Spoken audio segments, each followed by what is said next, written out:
Peace, Moors Islam.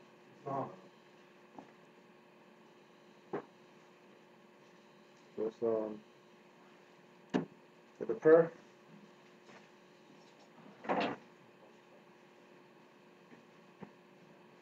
you can participate, or if you don't, just hold your peace till we get our prayer out the way.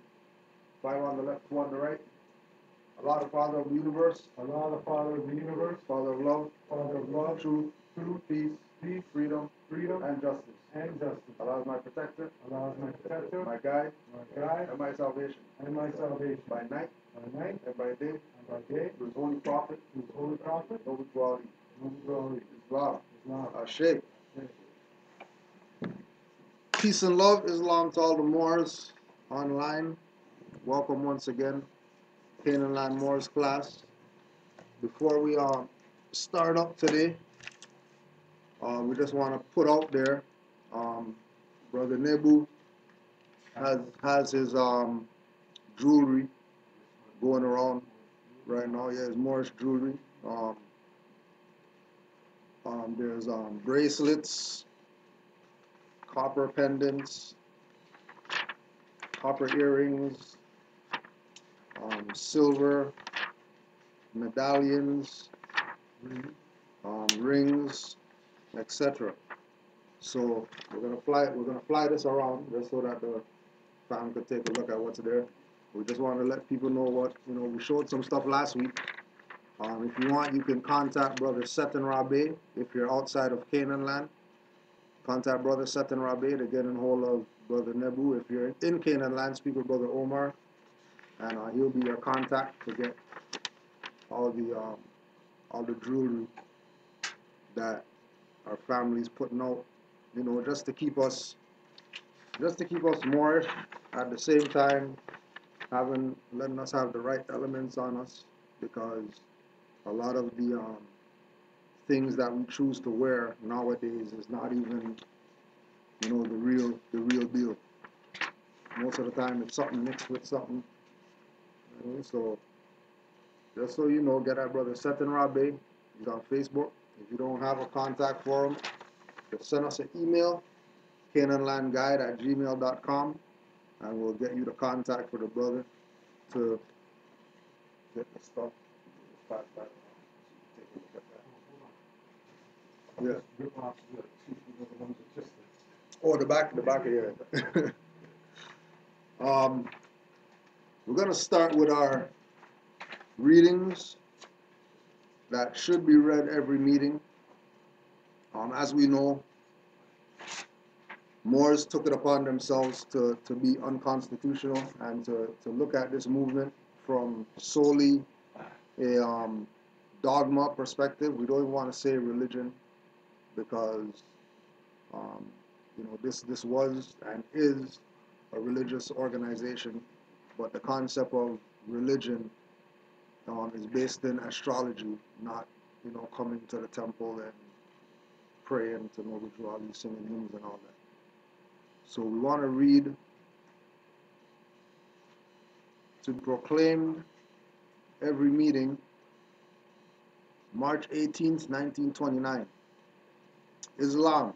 I am glad to know that I have a few faithful Moors among you all, and I desire for them to know the truth and the divine truth. There is a host of jealousy about me and the movement now by the same people on our side of the nation that claim it was only a joke and unreal. But now, since they have found out from the government officials and the nations of the earth that this is the only sole foundation that all Asiatics must depend upon for their earthly salvation as American citizens, they are working every scheme that they can to disqualify me so they themselves may take charge of the situation. I have notified all these things to you long ago in the past.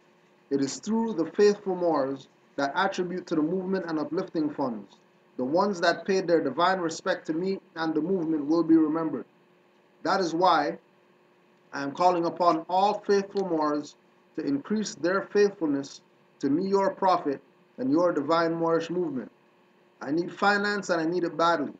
Never before have I needed finance so badly as I do at present, so I can shove aside the discord that is facing the nation. It all comes through jealousy because of my fame and nobility. The nations of the world will not recognize the movement without I, the prophet, being head. It has been proven by my works, which I have performed in the last few years. Actually, we'll read one more because we keep getting these calls from people who are getting in contact with these Moors that are taking the position of um, making claims that the Moorish Science Temple of America owns Moorish nationality, right?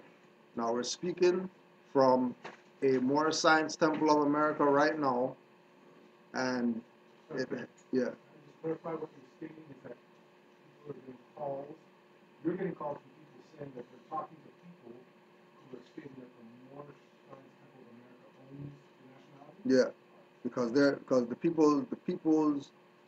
they're getting told that in order for you to be a Moor, you have to be in the temple. Because, for example, one person said that because a Moor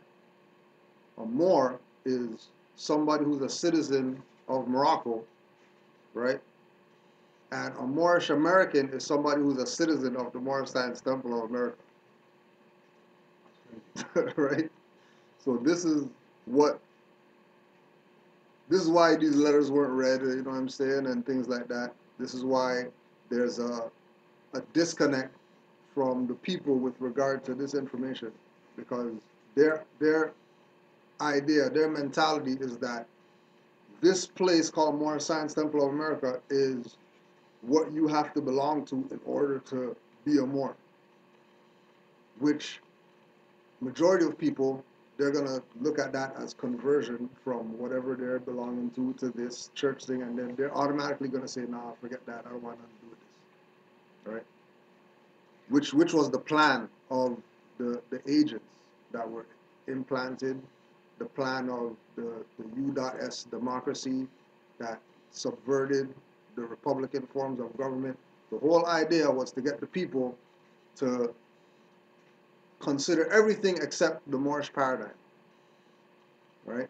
So we have individuals out there that make these claims that Moorish Science Temple of America is, that's it as far as Moors are concerned. Anything else is, that's renegades and, those anti-government people and sovereignty Moors and whatever like that. Free man on the land Moors and all this, when reality of the situation is the people who are talking that stuff are the real unconstitutional conscious turncoats, or the treasonous, the people who are taking the position of trying to bury what is de jure and uphold what is de facto. So, for example, like if we look like, if we use this for example, right? Every single Moorish Science Temple of America has this flag in there. Every single one, right? There's no temple that makes the claim that they are Moorish Science Temple of America that does not have this flag, right? If they don't, they're not Moorish Science Temple, right? Now, this is the flag of Morocco. It's not the flag of the Moorish Science Temple of America, right? Right. So, being that this is the flag of Morocco, and Moorish Science Temple of America is not Morocco, this flag has nothing to do with this organization, other than it's Moors that founded it. But more importantly, MST has to be correct To to the extent that that's the body that the MST is connected to. right, right, And really, you represent just being almost the administrative body in a sort of generalized sort of way right. to the greater Perspective, the greater jurisdiction. to the greater nation, Right, to the nation at large. Right. We're basically the regency, the place that you come to Do whatever stuff, business, learning. whatever learning, school, whatever it is. Right. Your bank, This is your the arm of that, right, not the other way around. right, and people want to push it as the other way around. That the Moorish Science Temple is the nation, and then have people abandon this when that's not the flag of the Moorish Science Temple of America. You can also start with what I realized is what they're doing though. I think it's a little bit really sublime. What they're then doing is getting you or the people to then think that they need to join, Right. let's say, the MSTA to then receive the benefits that are inalienable to them. Right. Which then most parts, most of these so-called people is going to come with a fee. Some type of fee, right? Which is why, right in tune, which is why I wanted to read Divine Warning by the Prophet Noble Juali, General Laws as said by the Prophet, Tuesday, October 17th, 1928. Every temple and head is to function by words and deeds and actions imitating the Prophet, especially when teaching a group of Moors, any group of Moors. These are the general laws. The supreme laws will be handed to you later. The heads of all temples are to submit a report monthly of all finance. The heads of all temples are to refrain from all wrathful words, profanity in the mildest form from all the members of his or her temple. They must live the life of love, truth, peace, freedom, and justice, and refrain from all alcoholic liquors or any other harmful possibility that will terminate to destroy peace and any other of the divine principles. They are not to contribute to anything that will cause the public to disagree with him or her. And for one to lead a group of Moors, you must keep your house clean, clean with good deeds, kind words. Your wives, brothers, must hear good works, kind words, and must know of your good deeds. If there are children, you must see to their support. Follow this divine principle, for if you don't restrict to these divine principles, then you are not a true Moor. And the heads are not to charge for membership, or to overcharge for cards, buttons, or anything issued by the Prophet. Those who contribute to either of the preceding are not Moors but robbers. Membership, sisters and brothers, is free. Oh, that part again? If there are children, you must see to their support. Follow this divine principle, for if you don't restrict to this divine principle, then you are not a true Moor. And the heads are not to charge for membership, or to overcharge for cards, buttons, or anything issued by the Prophet. Those who contribute to either of the preceding are not Moors but robbers. Right? So it's clear that there's a certain frequency that the people who claiming that they're their heads or whatever of this have to be demonstrated. And one of the biggest frauds going on right now with regard to our people and this movement is the individuals taking the monetary approach to this. The individuals, not being set up from a theocratic perspective, but being set up from a organizational, corporation perspective, and then telling people to give finance, telling people that their name is,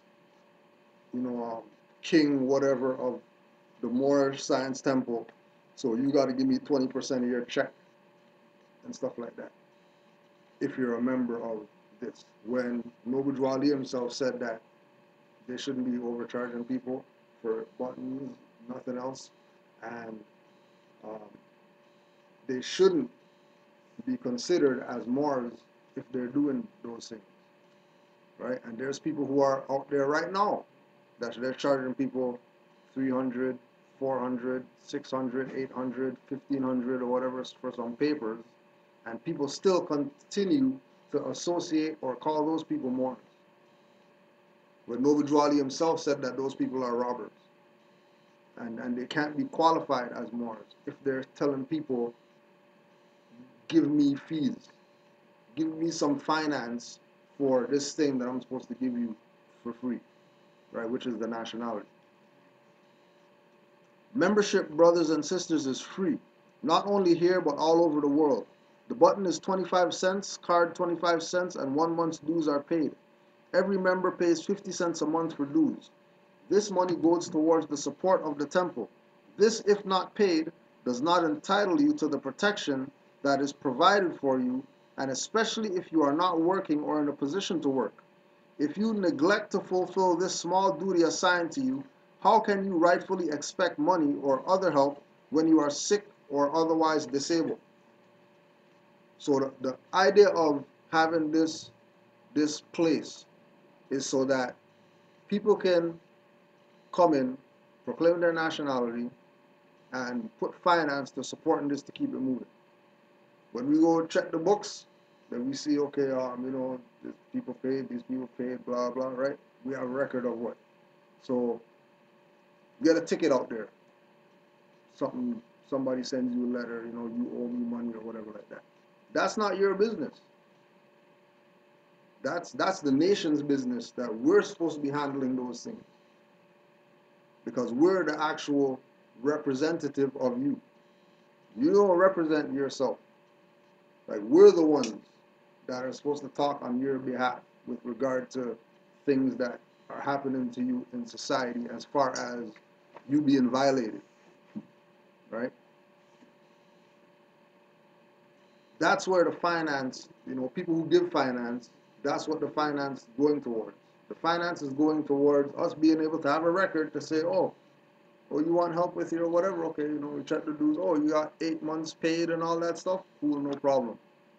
We'll set up a little meeting, and we'll come together and we'll, you know, come up with a way, or we'll school you on how you should deal with this matter, so that you can deal with it effective, right? When when um when Moors start taking the theme of studying more as not studying for um, just to know some info, but studying so that what you study you can actually apply it later or sometime. Because there's nothing that we put in our mind that we shouldn't be able to manifest out here. If it goes in here, we should be able to manifest it out here in some way, shape, or form. If we can't, then maybe the stuff that we're putting in, we don't need to be putting that in, right? Because we have to, especially as Moors, we have to take the position of recognizing that we haven't been what we're supposed to be for so long, right? Like we're supposed to be the ones that are giving people licenses out here. We're supposed to be ones that's giving people visas and immigration papers and whatever like that. We're the ones that's supposed to be doing that. It's not supposed to be some Europeans doing that in our own land. So when you hear of more science temples, or you hear of Moors and they issue their own plates and they're going out there and they're claiming houses and stuff like that, don't look at that as they're against something. Look at it as they're taking the position of being the government. They're taking the position of being the actual heirs. They're taking the position of being the ones that really have the authority to do anything in the Americas. And the people who have been doing things, everything that they do, they should be challenged on. Just because they don't have the authority to do certain things that they're doing. But it's because of our ignorance, because of our denying noble duality, pushing, all these other people. You name them, we push them. You ask anybody out there, noble duality, everybody's, I don't know what you're talking about, who's that or whatever. But they know about all these other people who've been selling them out for years by having them attach themselves to these labels that put you in the jurisdiction of being a ward. Negro, black, colored, African, all these labels that our people attach to, thinking that they're attaching to something that's legitimate, when that's not legitimate. That's a fraudulent identification. And if you agree to the fraudulent identification, then you're in the jurisdiction and you can't complain about stuff that happens to you. Right? Yo, yada. Just to Yeah, add to what you were Peace, saying, bro. which was, will add to, or to expound on your, basically manifesting everything mentally. That what we've been manifesting is this black attitude Right. and this nigger sort of manifestation, and that is why we are where we're at. Right. It's that manifestation that has kept us where we're at. So we are manifesting that, right? Exactly. Right.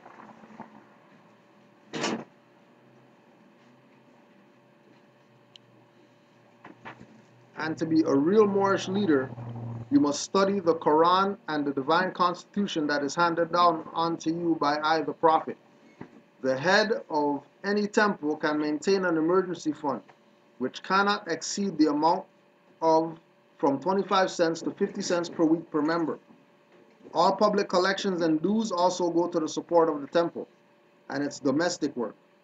The head of every temple must by law obey the word of the prophet, and if any leader or head of any temple fails to obey these laws, embezzlement is his charge and is subject to enforcement of law by the grand body, and the penalty may be a fine or removal from office or placed under a very heavy restriction of the law. Supreme words of the prophet. Okay, so it's extremely clear that the individuals who are doing the things of selling packages and things like that, that they're obviously working for the powers that be that's trying to keep us enslaved. Because if they would have just gave the people their birthright instead of trying to play games with it, we wouldn't be in the situation that we're in right now. We would actually have something, just like everybody else out here has uh, um, a position, right? There's nobody that doesn't have a position out here, right? Everybody has a position. If we go around and check all the nations that are out here, everybody has a particular position, and they're not moving from their position. And if somebody tries to move them from their position, they're about to, do whatever they got to do to make sure that they don't lose their position, right? Now, we wanted to bring to attention the the murder situation that went on in Miami with this diplomat, Canadian diplomat guy, right? So we're just gonna quickly just go through the article and then outline some points. And if anybody has anything, just throw it up. Canadian boy not guilty in Florida killings. The teenage son of a Canadian diplomat who police have accused of being an accessory to murder plans to plead not guilty if formal charges are laid against him. In an interview from Miami, Kurt Aubrant said that his client, Mark Wabafizibazu, 15 of Ottawa, had an unblemished past until the incident on Monday that left two people dead, including his older brother, Gene. This is literally the first time he had been in any contact with the criminal justice system. The case is a tragedy, our hearts, blah, blah. Wabefizu remains in youth custody, has yet to be formally charged, Florida state authorities said. The case has just started. Spokesman of the Miami-Dade office of the state attorney said, we're evaluating all of our legal options at this point. Right?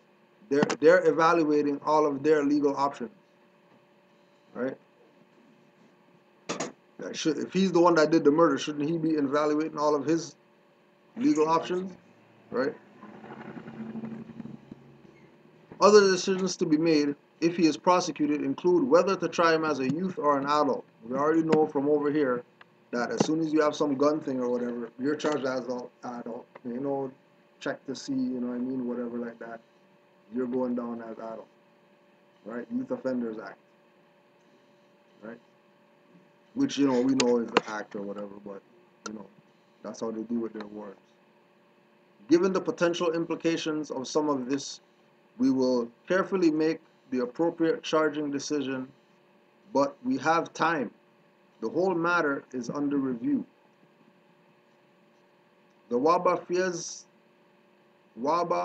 Fibazu brothers had only recently moved to Florida to be with their mother, Roxanne Dubé, an experienced diplomat who became Canada's consul general in Miami 6 weeks ago. In a statement, Dubé expressed condolences to the family of Joshua White, the other deceased victim. You know, your grief is our grief, and you know the stuff. According to the arrest affidavit, Miami police responded to a shooting found a dead person inside a home with what appeared to be multiple gunshot wounds, and Jean Waba Fibazu, 17, who had been shot at least once, died in hospital. Now, a couple things that we just wanted to, bring up.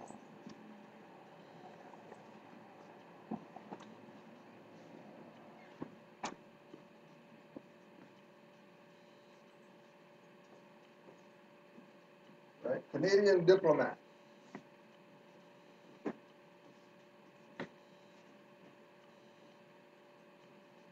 Canadian diplomat.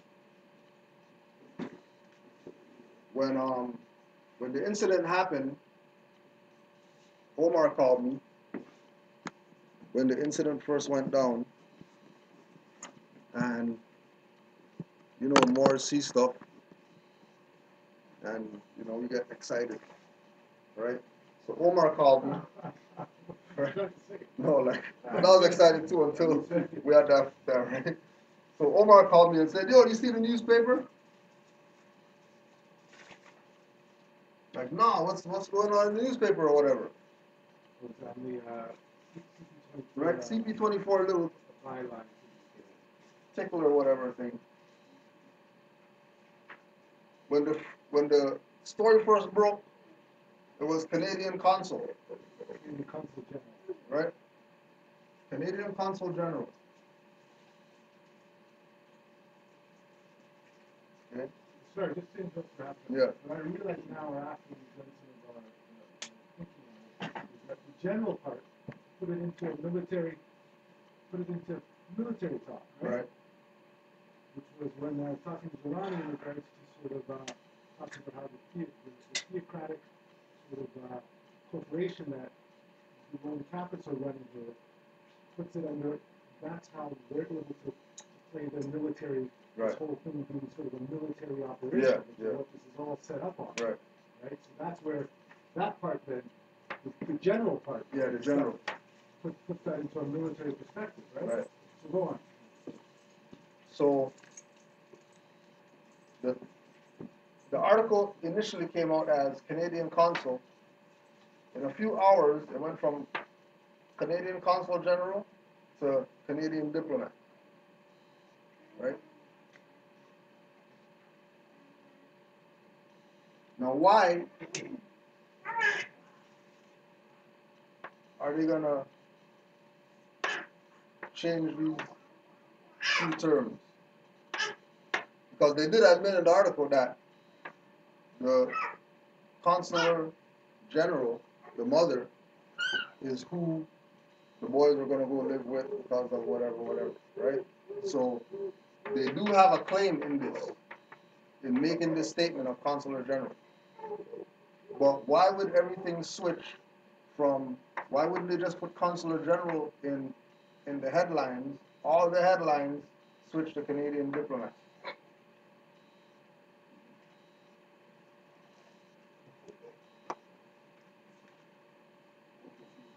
Right?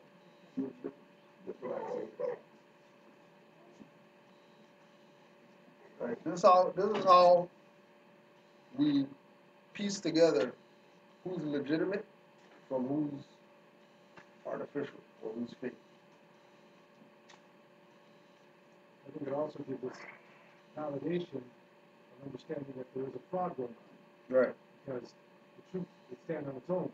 There's no reason for them to be jumping back and forth unless they're trying to cover themselves, right? Right. Because what we realize, maybe that conclusion is that when a story first breaks out, that is when you're going to get the purest, right, or at least the most unbiased story, because that's when because we were talking about how the media will finance why they do a lot of this stuff. right, So they come out, they're just trying to put the stuff on ASAP. Then when the handlers get a hold of it, that they start doing their editing, because they then got to cover themselves legislatively, right? right.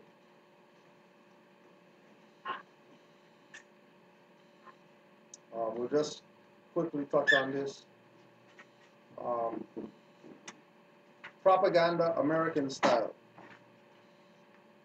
Propaganda American style. King Alfred Plan. America has a propaganda machine that would make Hitler's propaganda minister Joseph Goebbels seem like Hans Christian Andersen, the master of fairy tales. An outstanding masterpiece of propaganda is that constant reports of all of the wild, weird, and woolly places that our tax dollars are wasted. If we can be kept worked up about all the asinine places our tax dollars go, who would ever dream that there is no tax dollars going anywhere? How can you send government any money to spend and misspend when all you have in the bank is numbers? You can fool all of the people some of the time, and some of the people all of the time, but you can't fool all of the people all of the time. Abe Lincoln. 500 years ago, intellectuals believed the world was flat, and they ostracized or punished the real thinkers who believed correctly that it is round.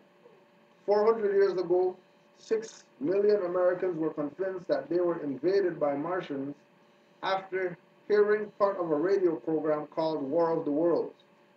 Today, over 100 million Americans believe that there is a law requiring them to waive their rights and file 1040 confessions, and that they will surely go to jail if they do not comply. Perhaps twice that number believe that government spends money, but none of them can describe it. There are less than 500 citizens per year jailed as a result of income tax disputes, and 55,000 people killed on highways, yet the people fear the former more than the latter. Strange priorities. People believe that water is fluoridated to prevent cavities by the same government that provides free abortions, free sterilizations, subsidized tobacco, subsidized sugar, lethal flu shots, Agent Orange syphilis experiments, radiation experiments, and no-win wars, while they restrict our use of cancer-controlling Latril. Would those people buy the Brooklyn Bridge for $500?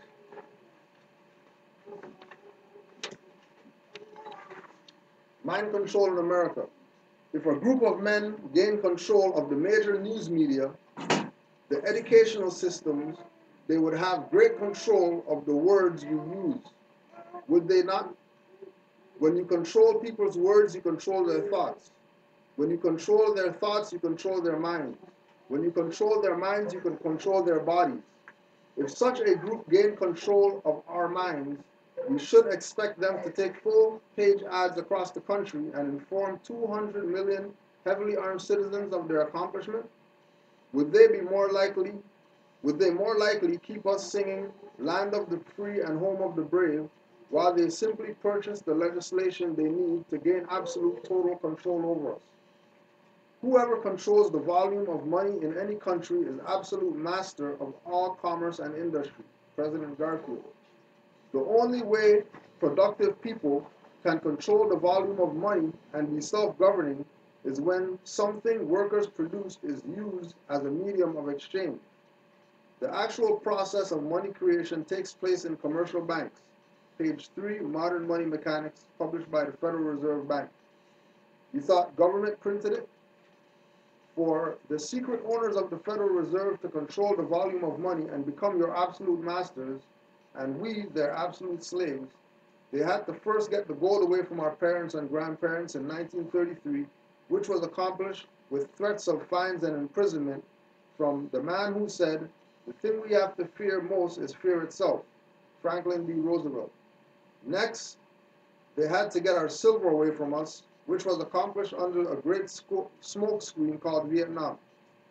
It is just coincidental as to how the chronology of Vietnam War seems to dovetail with the chronology of our silver being confiscated.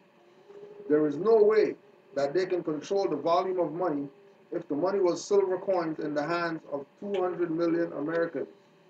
They had to get us dependent on a medium of exchange that they would create an infinite volume with infinitial effort, credit, and you worry about Russia. The newspapers tell us Russia borrows from Western banks, and the Bible says the borrower is servant to the lender. The public thinks that taxes are used to provide a defense against Russia, and it's the other way around. Our masters dangle the Russian boogeyman in front of us to justify the tax illusion. Truth is always stranger than fiction. The Russian people are taught to fear us. History shows that money changers have used every form of abuse, intrigue, deceit, and violent means possible to maintain control over governments by controlling the money and its issuance. President James Madison. The high office of the president has been used to foment a plot against the American people. Before I leave office, I must inform the citizens of this plight. President J.F. Kennedy in a speech at Columbia University 10 days before his death. The world is governed by far different personages than what is imagined by those not behind the scenes. So what are you going to do about it? Dig your own grave, open a bank account.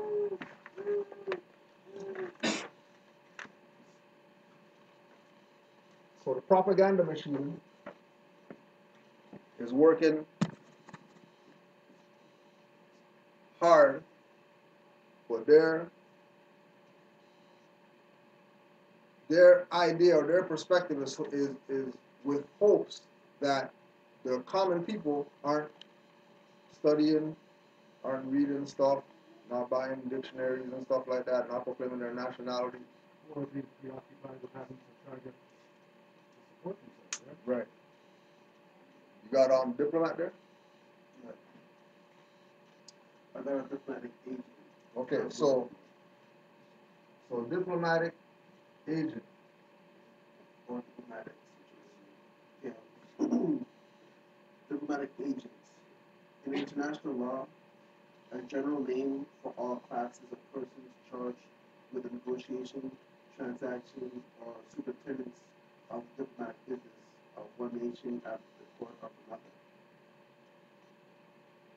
Diplomatics, the science of diplomas, or of ancient writings and documents, the art of judging of ancient charters, public documents, diplomas, etc., and discriminating the true from the false. And then diploma.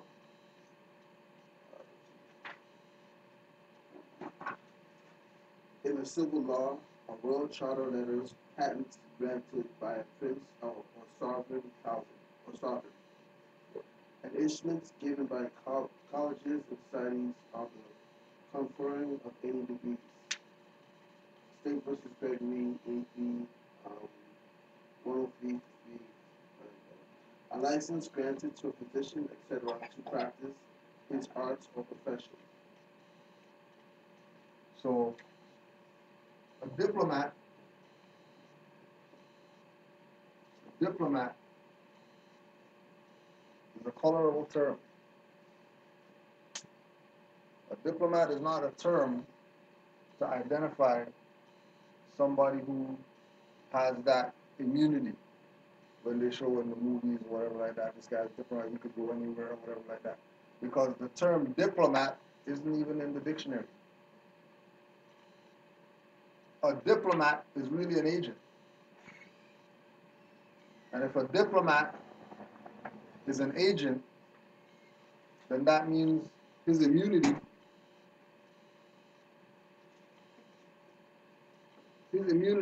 doesn't come from his status. His immunity comes from whoever is the person that sanctioned the visa, right? So the Canadian diplomat cannot be a consul. You have consul. The Canadian diplomat cannot be a consul, right? Now again, the fact that, like Omar brought up, the fact that they are not saying consul, they're saying consular, they're saying consular general, means that they're exercising or speaking about their wartime measures,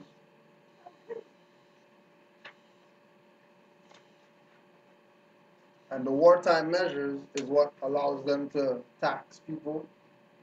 Wartime measures is what allows them to put people in jail for spitting or whatever like that, and do all these things that are against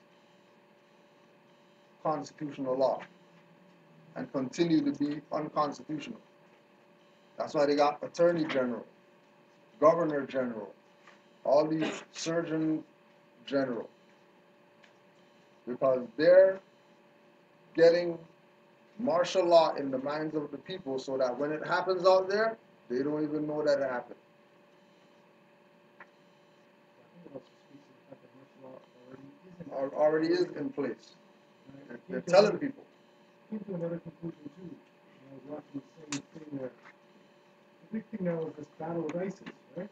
Right. And with Islamic State. What I realized is that's the battle against us, right? Right. And it's really their entity which is not supposed to exist. So they have to keep the war going. They have to keep us in this state of war right now, because ultimately when war stops, they're done. Exactly. Their whole entity is done. They have to keep this battle with the Islamic states going, and it really, I think I was telling you, they were talking about when I was at the gym, where they were talking about these ISIS guys, and how he freaked out this guy who was trying to claim that it was the Islamists over there, and the gentleman said, no, this is all United States, not United States, UDOTS personnel who are fronting, like it's basically a confabulated product that the CIA has produced. Right. And To then sort of propagate a war that isn't even going on. And then I was thinking about another thing too. When we talk about CIA, FBI, Inquisitionists, etc., we also have to add Nazi to that. 100%. Don't forget them. Right? Start bringing them up. You know? The Nazis, when you look at it, falls back to the whole Aryan Right. thing, which is really our knowledge, Yeah. which we gave to them. Which we gave to them. That they hijacked from us. Right. That now they're using our stuff against us That's right. under the guise of it's their stuff. That's right. Because, we're too stupid to know what's ours from what's theirs. Right? What was the other one that we were? Consul, an officer of a commercial character appointed by the different states to what? To watch over the mercantile interests of the appointing state of its subjects in foreign countries. There are usually a number of consuls in every maritime country, and they are usually subject to a chief consul who is called a consul general. Right? You say maritime? What's it? Right, you said something about No, I didn't say there's that. something in every state that has to do with maritime. I thought I heard you use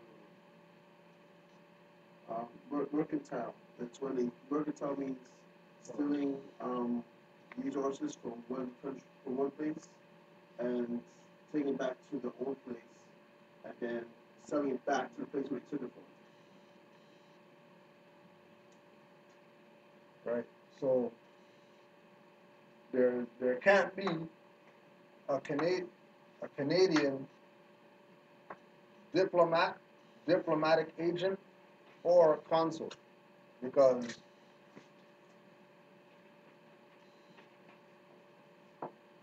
Canada, as we know, is corporate. And being that their jurisdiction is corporate, then they don't have any claim or say with regard to anything so-called governmental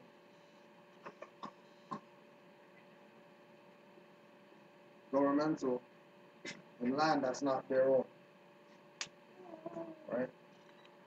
Um, the last marker on that book right there, where that flyer is, should be something to determine what I put that there. Is there all the allegiance or something? Yeah.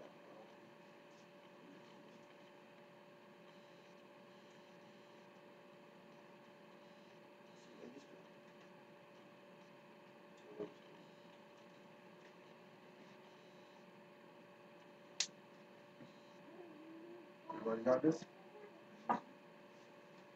Okay, let me see. Rule governs kingship. The man or body of men entrusted with the imperious governments of the kingdom through the minority, absence, insanity, or other disability of the king.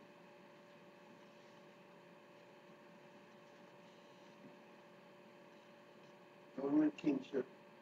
The man or body of men entrusted with the imperious governments of the kingdom through the minority, absence, insanity, or other disability of the king.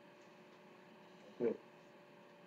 So now we'll go to Treaty of Peace and Friendship book, page 34. Moorish regencies. A regency is a minor jurisdiction of an empire or kingdom, ruled by a bey or a governor, who is referred to as a regent. There were many Moorish regencies that did not want the oft-deceiving and theft-motivating Europeans to enjoy the empowering benefits generated by the continued sanction of use of the Moorish dominions. Now we know why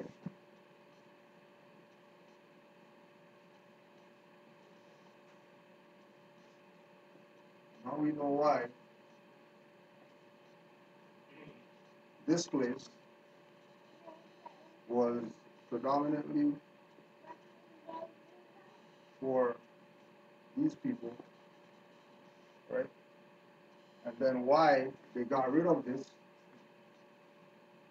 kicked everybody out, and built up some other stuff there.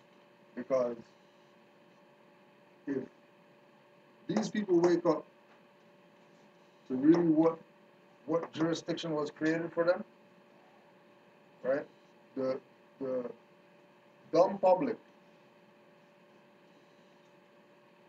had the claim that they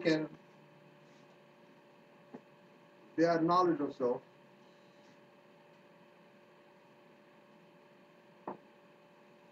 right? All those so-called apartment buildings in this place called Regent Park could have been regencies. They could have made the claim from being black to Moors and then claim their own stuff. Because these people are wards, just like certain people are on jurisdictions of reserve, when they're making a claim that they're really Indians and they have rights and all this type of stuff, right? Everything's void. But these individuals,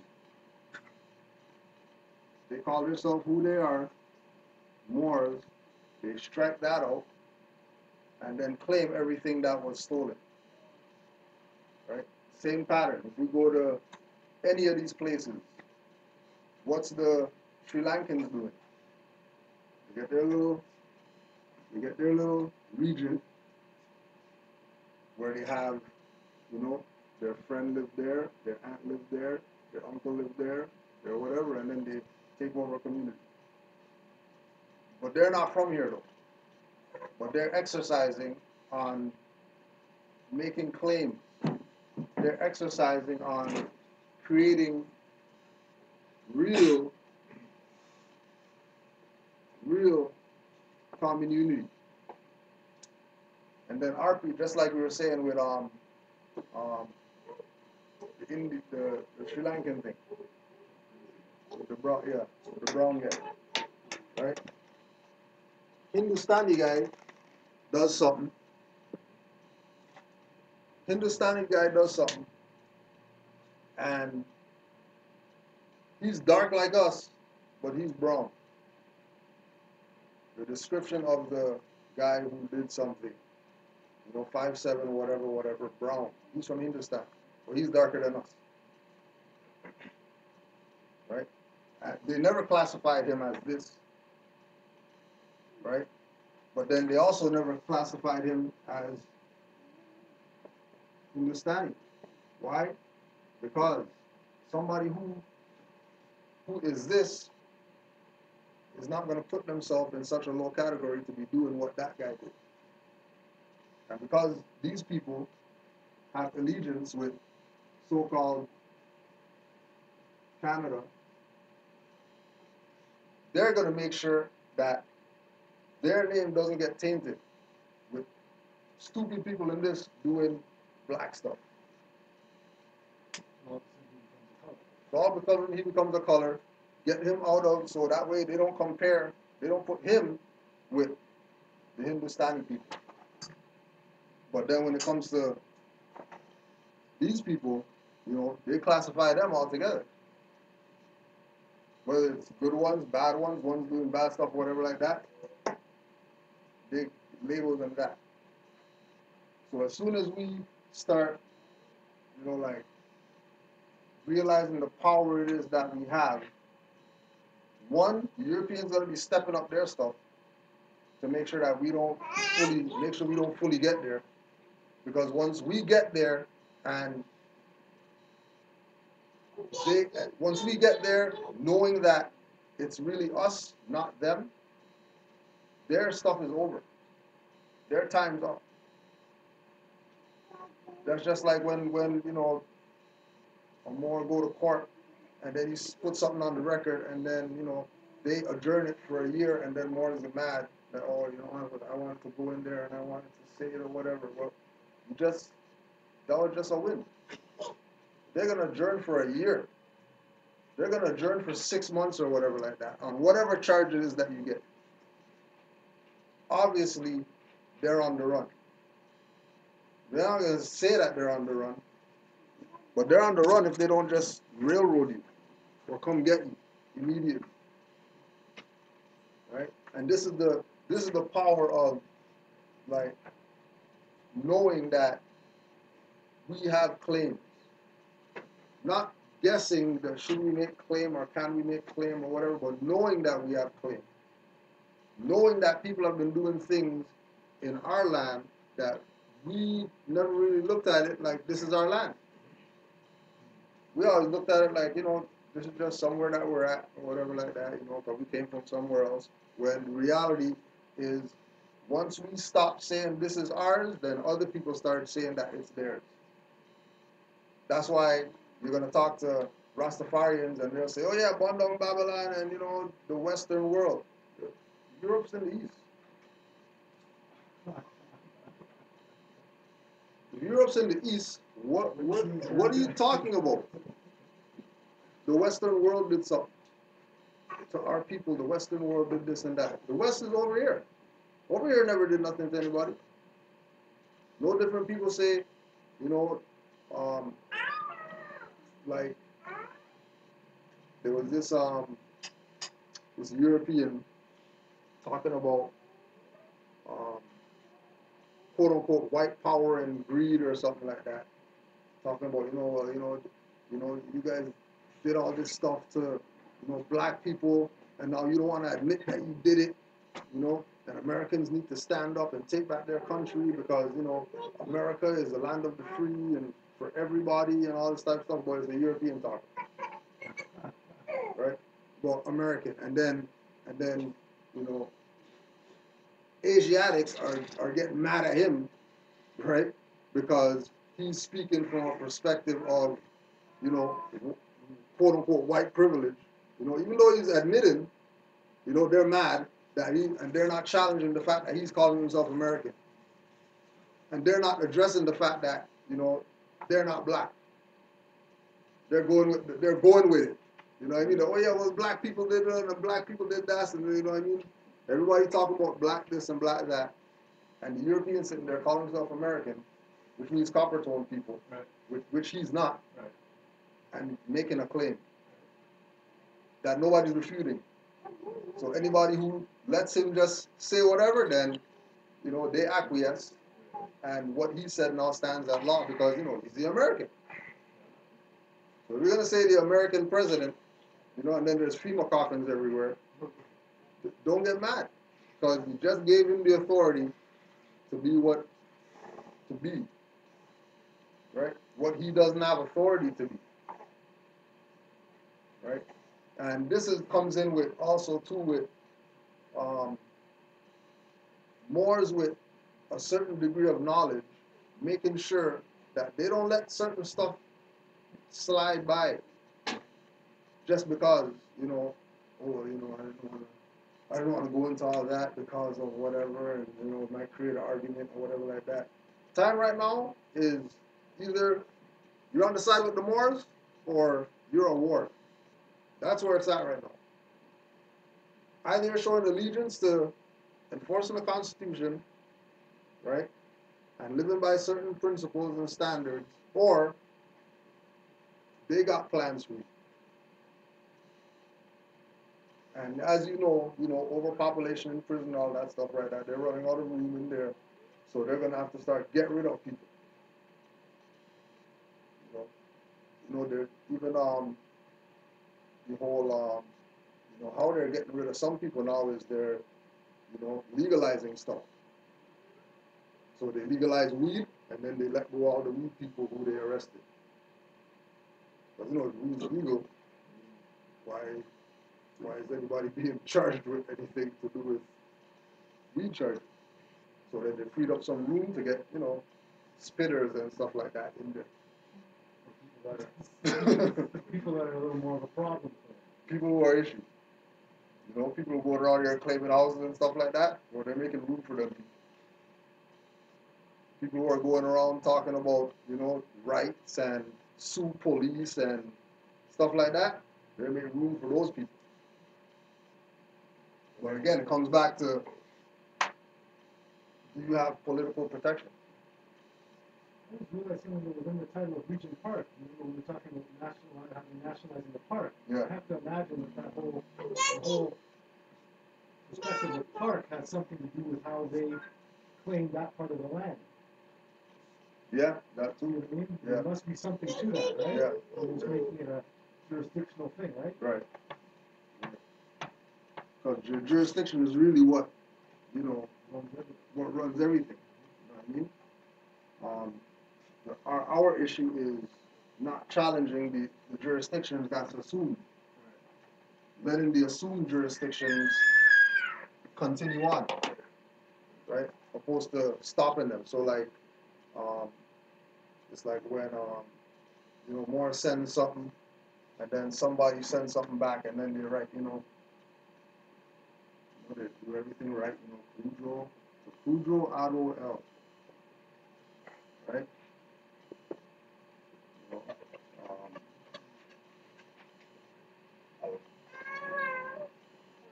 2533A.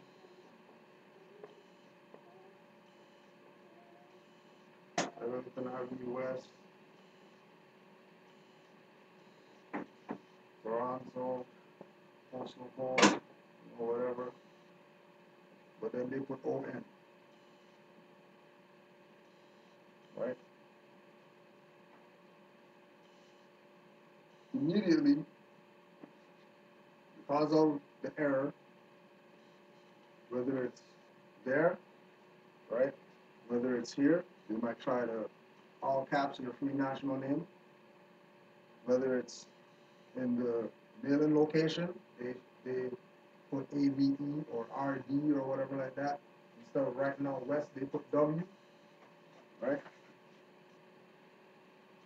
angle on that. Don't open it. UCC 3-501. UCC 3-501. No, addressed the wrong person or addressed the wrong whatever. Whatever the discrepancy is in this thing that they sent back to you.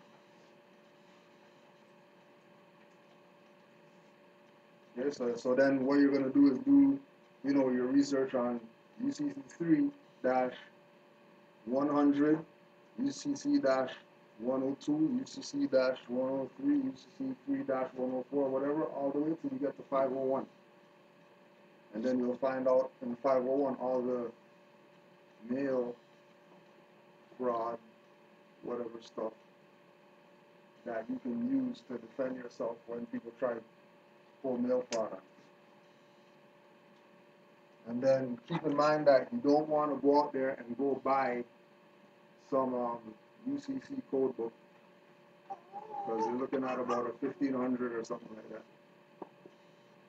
And you're not going to use all those codes. Better you gravitate with active Moors who already have some of them and just use what they got.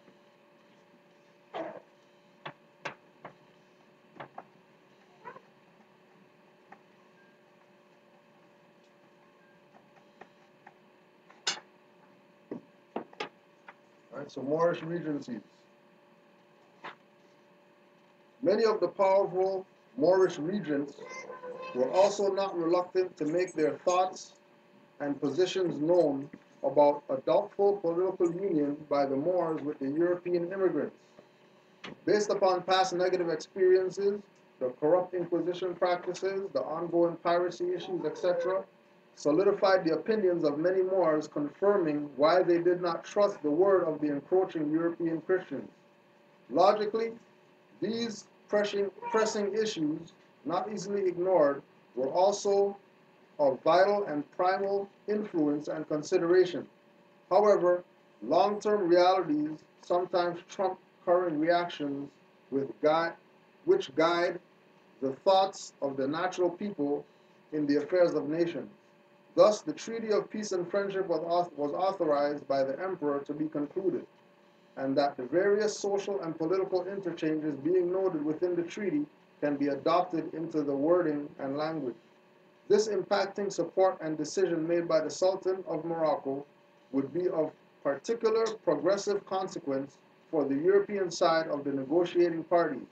Keep in mind that the Moors were the superior political power at the time, although the Moroccan Empire was on decline. So during the time of this whole governmental setup for the Europeans, even though the Moorish Empire wasn't at its peak, we still had superior jurisdiction, right? So being that we had superior jurisdiction over these individuals, that position doesn't change today because they were in power for an extra 200 years or whatever. We still have superior jurisdiction. And the only way that we have superior jurisdiction is by tying ourselves to the empire, which is why Moorish Science Temple of America, Moorish Holy Temple of Science has this flag. Once we tie ourselves to the empire,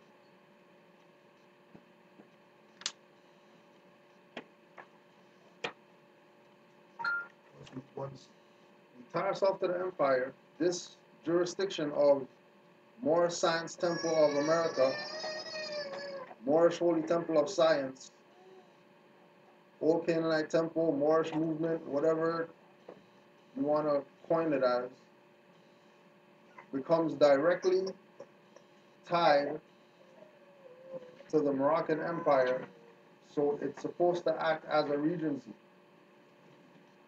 The duty of it is to act as a regency. The purpose of it is to act as a regency. Anybody using it for anything other than that is committing high treason and should be removed from office with bullets, not get off the seat. This is in the Moorish movement. The people who are in the Moorish movement that have been doing a disservice to this for as long as they've been in that seat should be removed by the people who are in those particular temples and removed with force because of high treason. And treason is punishable by death. Go ask all those other nations out there who don't play, traitors and stuff like that. When, traitors do something, they're going to the government of people who got the traitors, telling them, you better give that guy up, because we're going to deal with him. We don't care what he did with you guys in your jurisdiction. The fact that he left this one to go join you guys is treason enough for us to have him in our possession. And then that's when, the treasonous guy is going to claim, dual citizenship or whatever. Now, you guys can't touch me because I'm a citizen of these guys. And do his 80 years or whatever with the people who he was working for. In the posh, put your foot up, jail stuff. When they should be on some wall somewhere. Right? So Noble Ali tied the Moors to the Moroccan Empire. Right? In the 101 questionnaire, Noble Ali said that we're Moorish Americans because we're descendants of Moroccans born in America. Right? We're descendants of Moroccans born in America. What is the name of the Moroccans, ancient Moabites? So Moabites are Moroccans, Moroccans are Moors. Right? Forget what anybody else says. When they try to justify what Moors are, and we got this new video coming out, we're gonna say Moor means whatever. But they don't got El Bay on their name or nothing like that. Don't even listen to those people. They don't know what the hell they're talking about. They're just trying to use the frequency that's on the planet right now that everybody's riding to try to get some, some stuff as well. Right? So this chapter 47. The inhabitants of Africa are the descendants of the ancient Canaanites from the land of Canaan. Old man Cush and his family are the first inhabitants of Africa who came from the land of Canaan. His father Ham and his family were second. Then came the word Ethiopia, which means the demarcation line of the dominion of Amexem, the first true and divine name of Africa. The dividing, that too.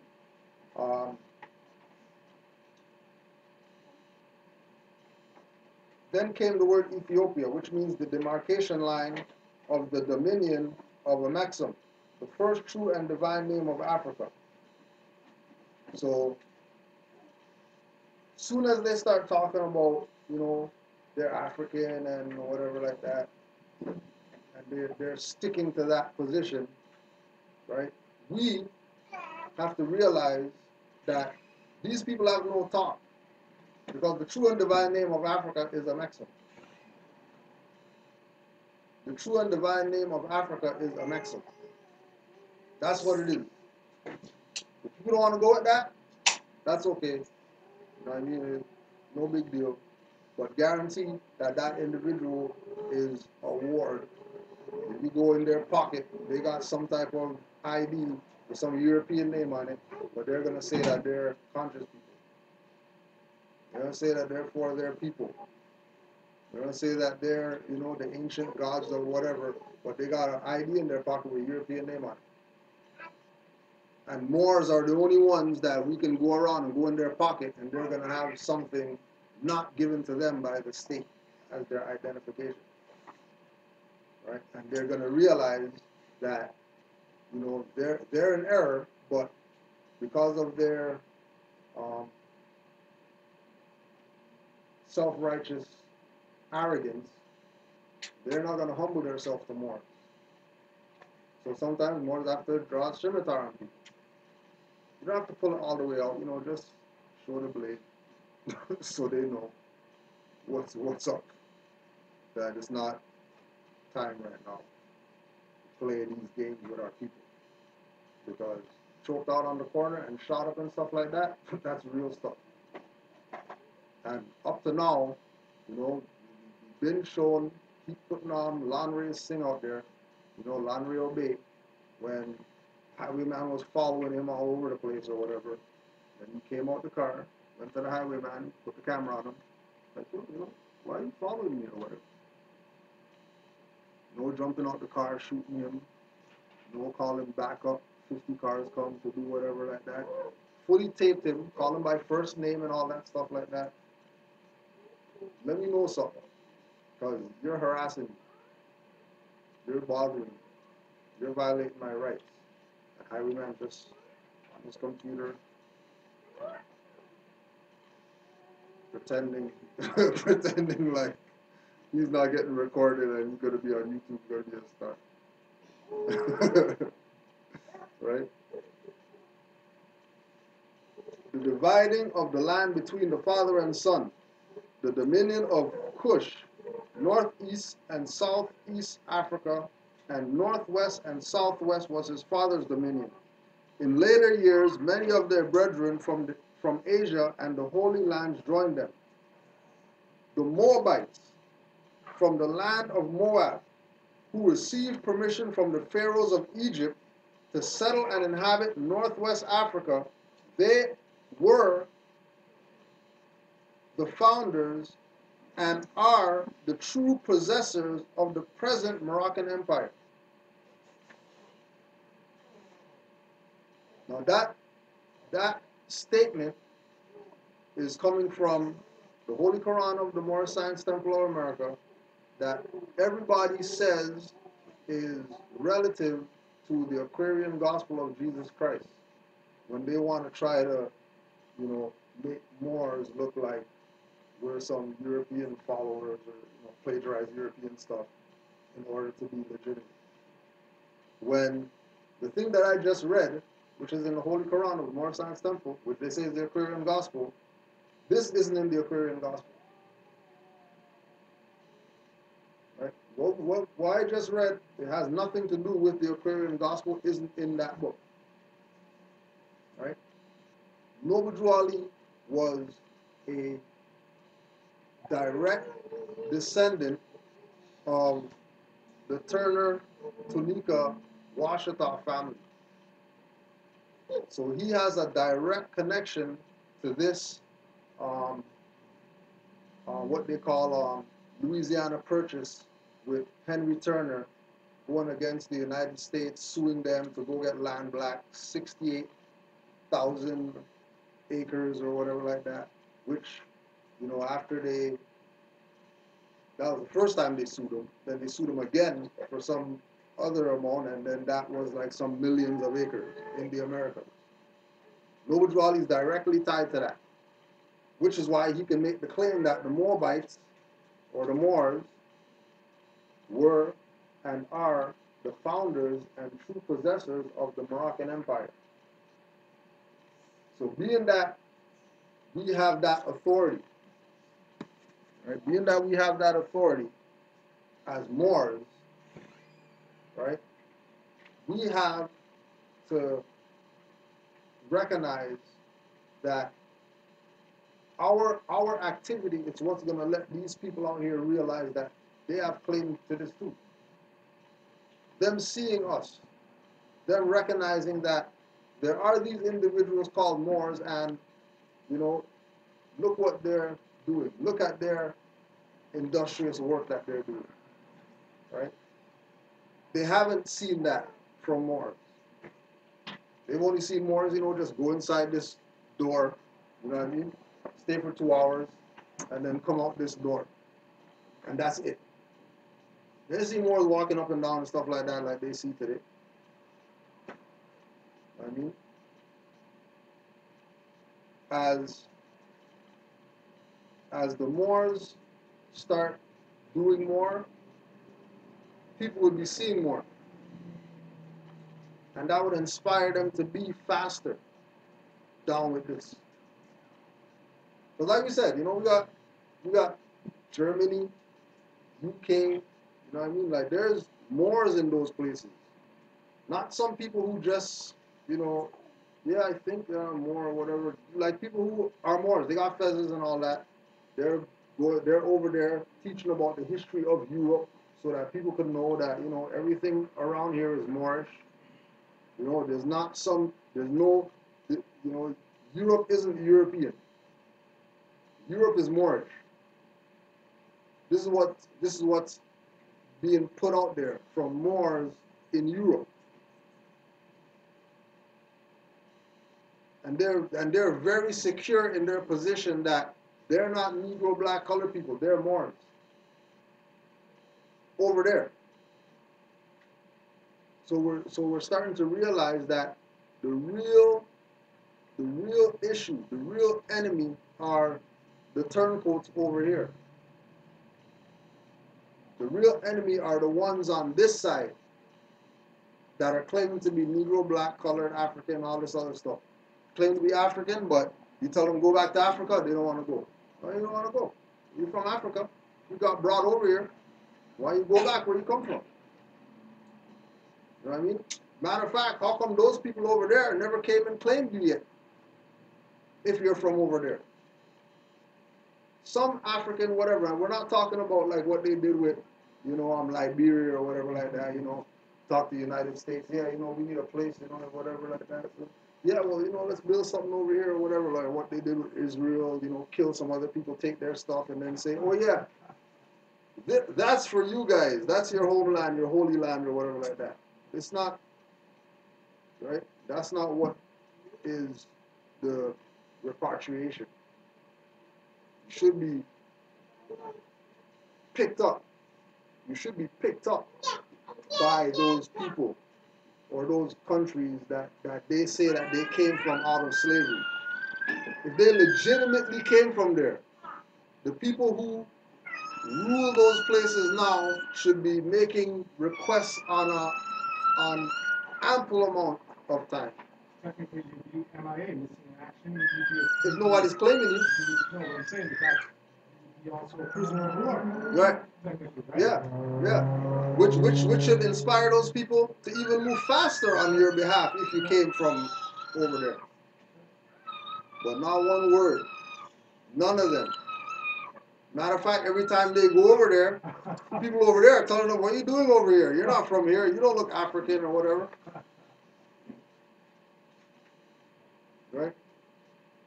And they know that they're not from there. And they continue to play this game that, they should be allowed to, exercise this, exercise that, recognize black people when those things are fiction. There's no significant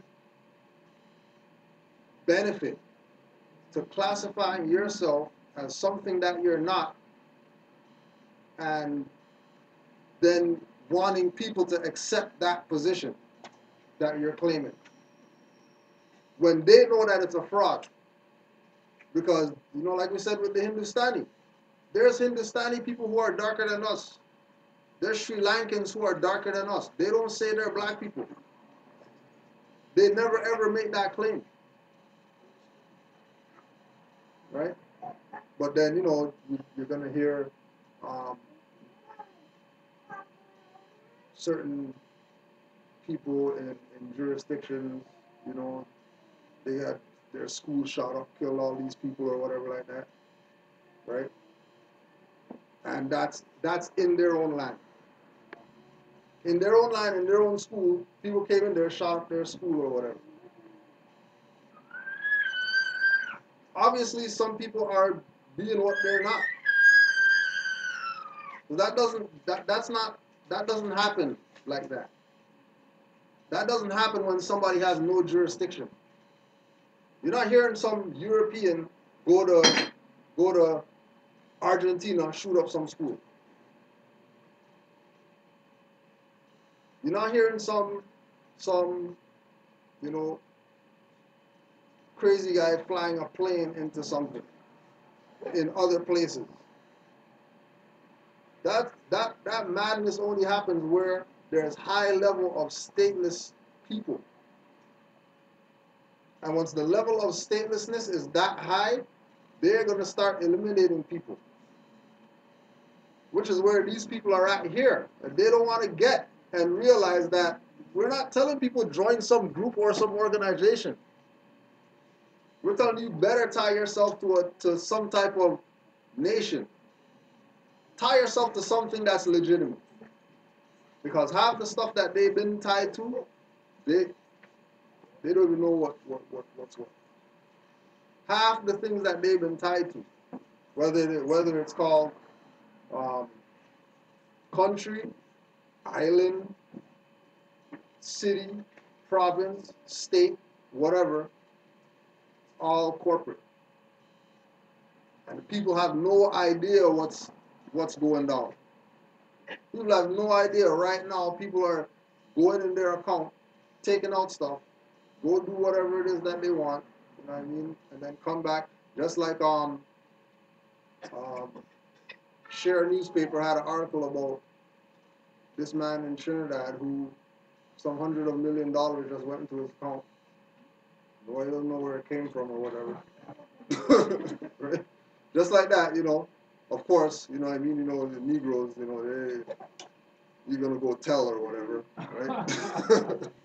Broke and all that, right? You're gonna go tell. So now they're gonna do investigation or whatever where this money came from. Nobody knows where this money came from in this guy's account.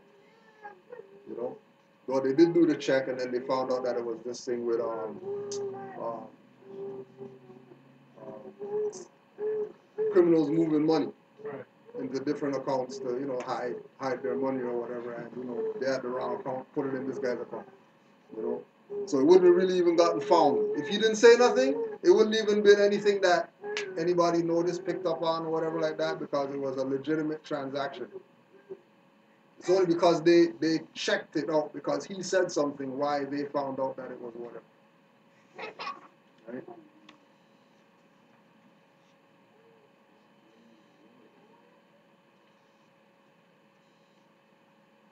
These facts cannot be overlooked nor underestimated. Furthermore, do not let the contemporary teachers, scholars, and historians of the present day corporate United States feign a lack of knowledge of this true history. Such heavily instituted diversions and denials, clothed with deception and pretext, exist and is practiced for the political purpose of maintaining the artificially constructed mental servitude among the defeated and overthrown Moors. Know for a surety, however, that these deceitful aspects of interchange have been and are consciously applied social engineering tools, with the same being used for economic and social conquest. These and other political dictums and trickery were cribbed for domination, for control, and for birthright theft.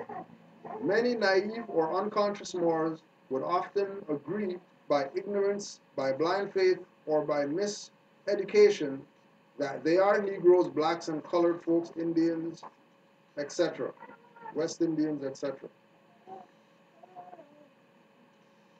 Giving information and supplemental support to those neophytes who have been misdirected or mentally buried by the contemporary education systems, we will present a verifiable typed copy of President George Washington's December 1st, 1789 letter at the city of New York to the Al-Moroccan Sultan. The subordinate political position of George Washington is clear and irrefutable, right? So anybody that makes the claim that they are European, that they are English, Irish, Dutch, French, Canadian, whatever, right?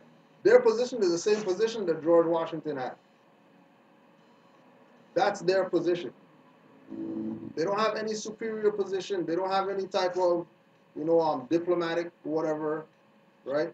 Their position is the exact same as George Washington's position when he was, you know, in conversation with the Sultan. Okay?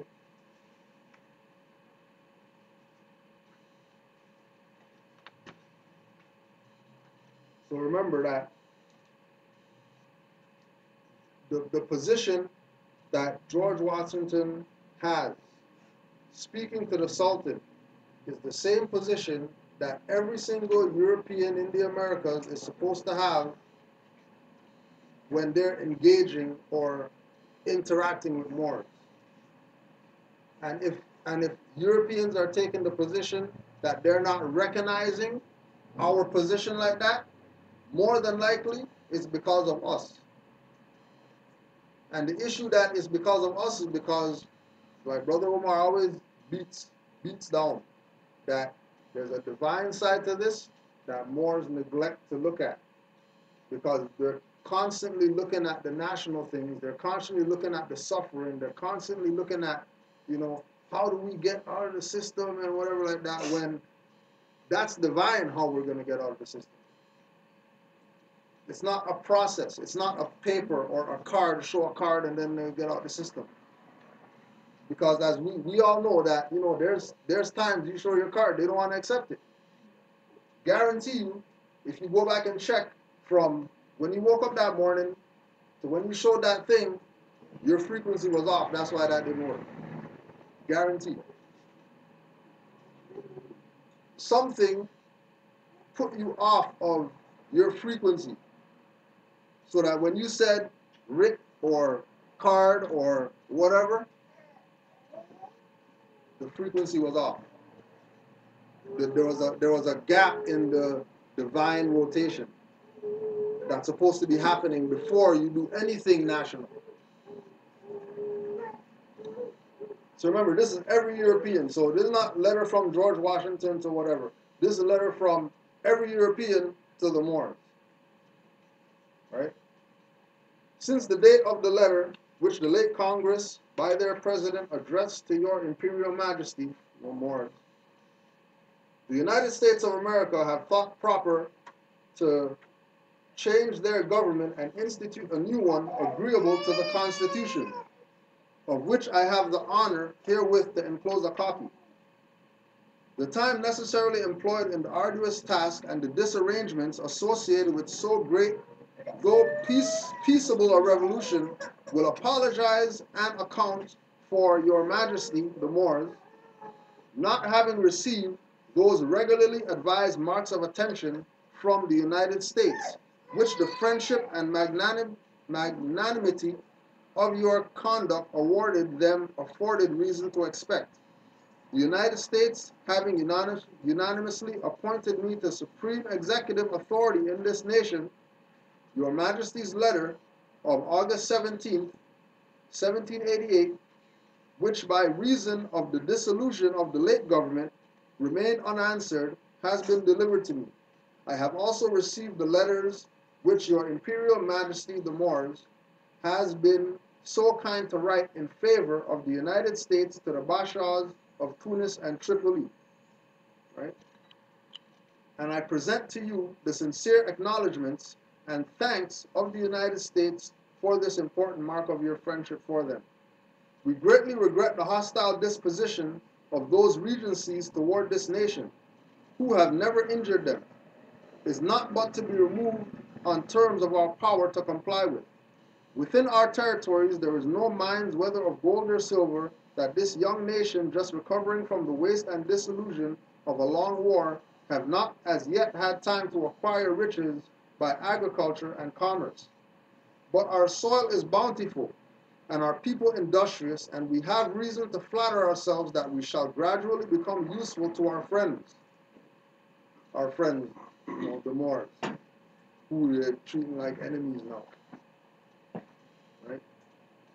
The encouragement which your Majesty, the Moors, has been pleased generously to give to our commerce with your dominions, the punctuality with which you have caused the treaty with us to be observed, and the just and generous measures taken in the case of Captain Proctor make a deep impression on the United States and confirm their respect for and attachment to your Imperial Majesty, the Moors.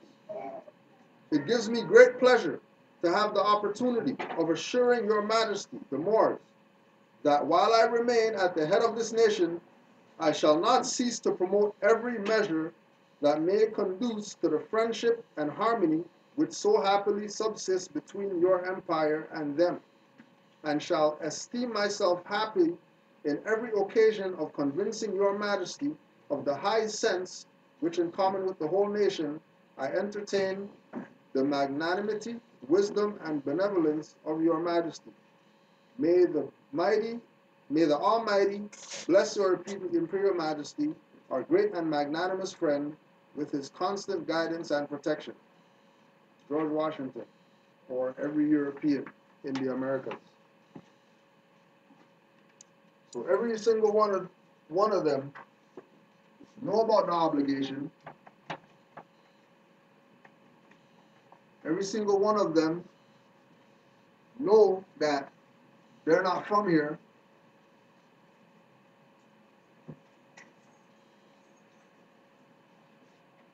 And on top of them knowing that they're not from here, they do know that this is a republic. They do know that they have certain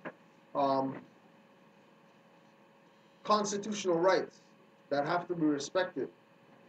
But when you start exercising those rights, they don't want to recognize it.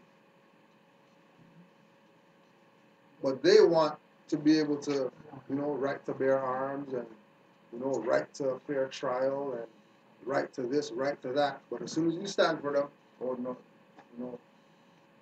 Constitution suspended or whatever like that, when more stand up, right? So when we start studying the Constitution, our mindset will become constitutional. When we start applying the things from the Constitution out here, then we would get the ball rolling as far as them recognizing that we know. Because they have to see it in action. They have to see us doing it for them to recognize. We can talk all this constitutional whatever that we want to talk. But until we exercise, that's what Drawley was saying about for the European to change, he's going to have to look death in the face before he changes. Before he says, you know what, yeah, we're going to do stuff how things used to be done. Right? They have to, they have to have that inferior complex that we have. And there's no real need for them to feel inferior right now because, majority of people out here black, they got pants down here or whatever like that. That's not doing anything for no European. Crips and Bloods and gangs and whatever. They no threat. They're not gonna go shoot no police stations up or nothing like that. Right? I think this, the camelbacks and everything that you were starting with saying, which is that this all comes back to mindset. Right. And vibrational levels. So if we're vibrating at that level, if we're vibrating at that level, that's what we're going to get. Right? Those are part of those hermetic principles, right? Right. Everything is mind. So once we're in that mindset, we're in trouble. That's why the prophet said, bring yourself back to the ancient mothers and fathers, right? Right. That's when we were vibrating at that vibrating level. On that frequency. Right. And going back to our foremothers and forefathers, for example, Noble Drawley made the claim. He says, right? Noble Drawley made the claim, go back to the ancient foremothers and forefathers mindset. When you take your mindset back there, you don't have to even go go ancient, right? You don't have to go like way back. You can go back a few hundred years and know the custom and culture of the ancient forefathers and forefathers, right? For example, in the due process book, due process of law, with Grand Chief Nature, he has in here the Constitution of the Iroquois Nation.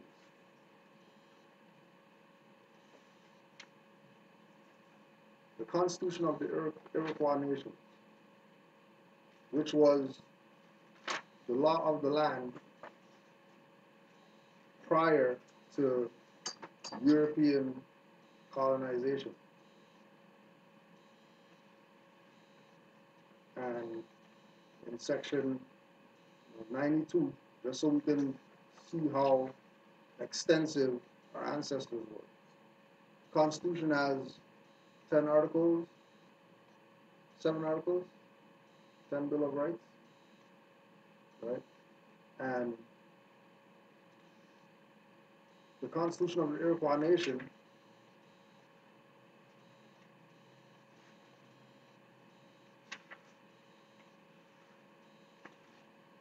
has 117 articles, right, which is 9, right? Matriarchal system of government. Get this out the way, bring in 7 articles, 10 Bill of Rights, right? 8, 117, 8, 8, the infinity symbol, which is perpetual, whatever, right? That they didn't keep perpetual, that they broke, that they violated, that they did all this stuff to, under the guise of,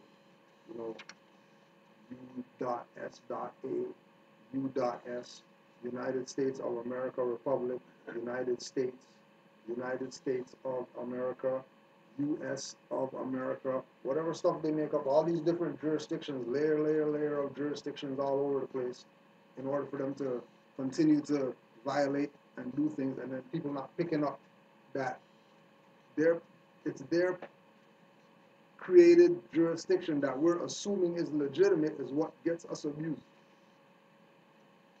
It's them saying,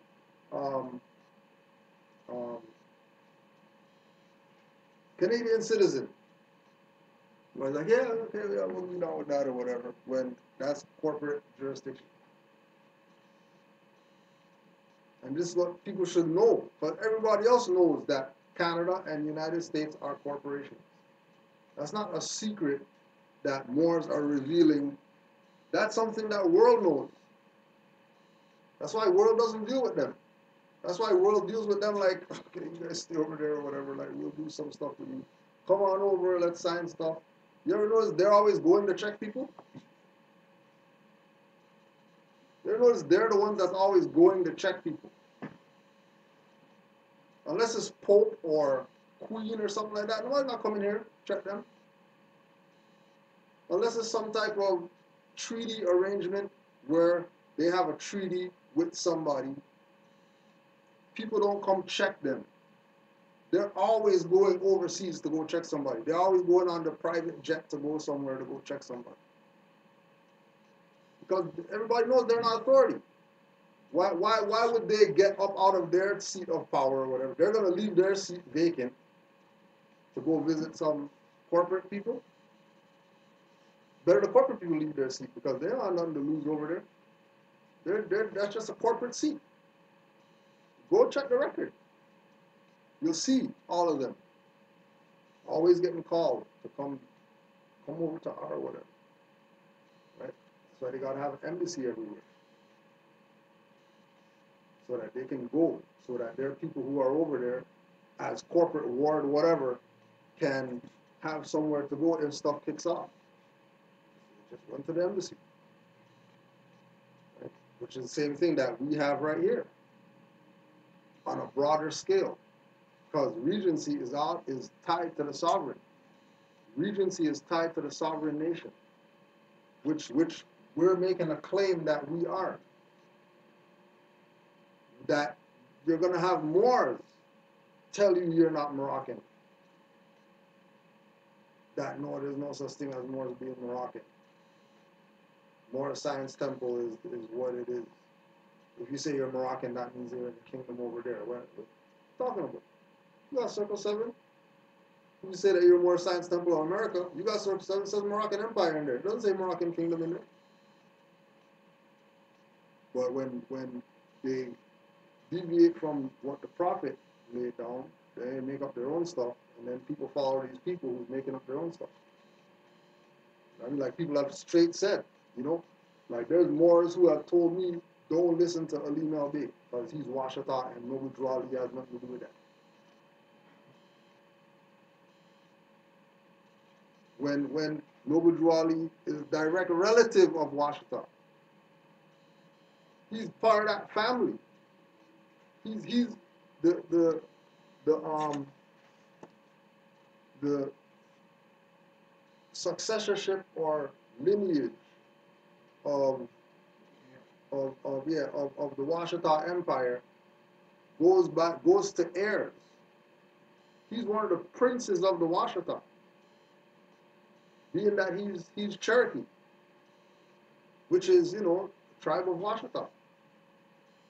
You know what I mean? It's just like we were talking to the brothers in Nuwapians. Like you guys have your own stuff. Like you think Dr. York didn't know what he was doing when he said Nuwapian Nation of Moors? Why are you guys called Nuwapian Nation of Moors if you're not supposed to be exercising what Moors exercise?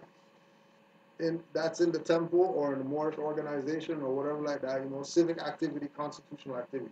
That's what's supposed to be exercised by the Nuwapians, just under the name of Nuwapians, not, you know, just like how Washita exercises civic, constitutional, whatever, under the name of Washita, because they're Moors that are Washita, right? Well, there's Moors that are Nuwapian that should be exercised in certain You have to look at it saying, as an example, I'm an Ontarian, which would mean that you'd be under the guise of being a Canadian, as a reference, so we know that that's the factor, right? But the same for the thing, saying you're Nawapian, meaning that you would be more, but just of a Nawapian, of Nuwapian customs and culture. Regency.